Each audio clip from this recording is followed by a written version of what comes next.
Первое обращение от жильцов многоквартирного дома по улице Ульянова. Четырехэтажному кирпичному дому около 60 лет. Подъезды нуждаются в капитальном ремонте. Необходимо установить новые почтовые ящики, покрасить стены и побелить потолок. Был приглашен директор управляющей организации. На сегодняшний момент они сделали смету.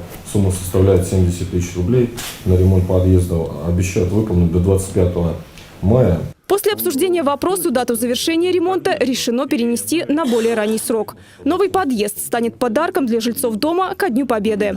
Решение на встрече принято еще по одному важному общественному вопросу – водоснабжение села Ардонь в Клинцах.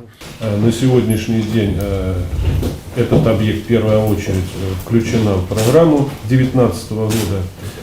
Общий объем финансирования более 11 миллионов рублей, 11,6.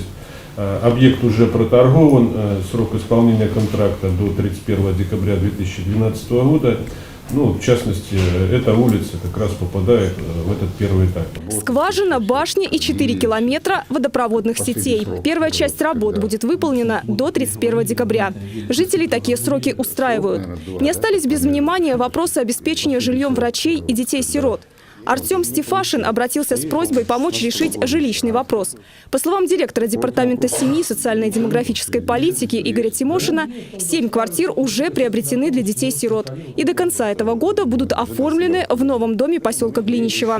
Артем в числе новоселов. У меня нет ни малейшего сомнения, что все вопросы будут решены по срокам и по тем людям, которые исполняют все эти решения.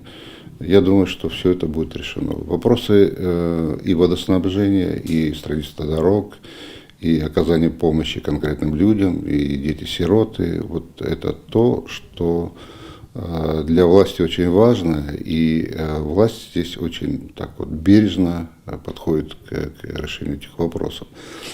Мы посмотрели предыдущие материалы по тем срокам исполнения.